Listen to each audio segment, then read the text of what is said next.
How you doing today? My name is Gino. Today we're cooking some Spanish rice. Today I will be assisted by Jose. Say hi, Jose. Hi, Jose.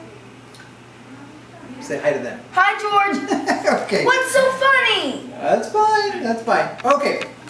First thing we're going to do is we're going to start out by warming up some nice pot. Add a little bit of hot oil into here, or some olive oil. We are going to take some onions. No, not a lot. Maybe about Just depending, there's a variation how much you want to use. I like to use a little less than a quarter cup. Okay? Mix this around so it's a little bit translucent. I'm going to add a little bit of garlic in here. And I'm going to add my rice. I'm using a long grain rice. Mix it around at a medium heat. I can cook the rice, the onion, the garlic all together. You can add a little bit of butter to this. You come around over here. Add a little bit of butter to this. So until this thing gets translucent. Basically, you go from a off-white color to a very light, almost transparent color on here. Okay.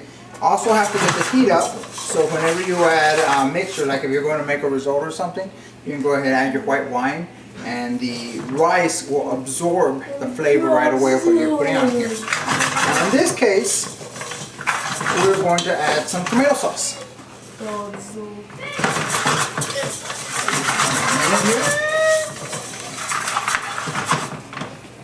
Next thing we do is we add the tomato sauce.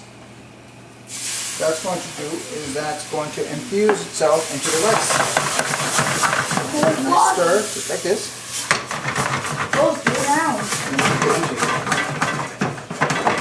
Okay, keep the heat on there. Spanish rice. And then we're going to take our chicken stock. Okay, I'm using a 2-to-1 ratio here. So what I am doing is I'm using, for every cup of rice, I am using 2 cups of liquid. There's also a 1-to-1 ratio, and there's a 1 to 1.5 ratio, and it varies based on the grains of the rice, whether you're using a short grain, a medium grain, or a long grain. Okay, as you can see right here, I've added the chicken stock. See that nice reddish orange color you have to it? Now you have to go ahead and bring this to a boil. Basically what you're doing is you're using the rice pilaf method, which basically means you're going to go ahead and warm the rice, add everything into it and cover it and let it simmer. I'll bring this up to a boil. Once it starts to boil, I'm going to go ahead and cover it, and I'm going to turn down the heat very low. Now here's a trick I learned in culinary school by a very wise instructor, which was rice is an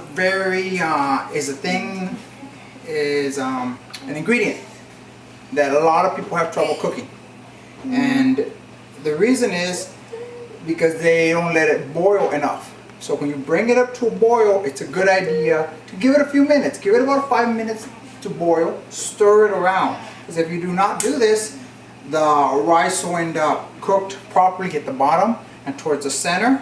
As the liquid starts to absorb into the rice, it will stay raw, and you'll get granules that are harder and others that are softer.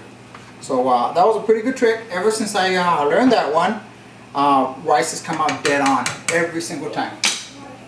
Okay, well, okay, now that the rice has come to a boil, I'm going to let it cook roughly I'm going to let it boil for about 5 minutes. I'm going to let it stir so the rice does not stick in here. And then I will go ahead and bring it down to a simmer. Now you have a couple options here. Some people like to use a little bit of oregano. You can use about a quarter of a teaspoon in here, and that's just to go ahead and give it a little bit of flavor. And you can also finish it off right to as it starts to rescend down the water level or the liquid level. You can add a can of peas right on top. My mom used to love to do this. That way it has a really nice nice coat of peas over the top of it. At this point, I'm going to go ahead and add the peas, cover it up, and bring it down to a very, very low heat. So that gives a chance for the rice to absorb all liquid. And this is your finished product when you get done. Thank you very much for watching.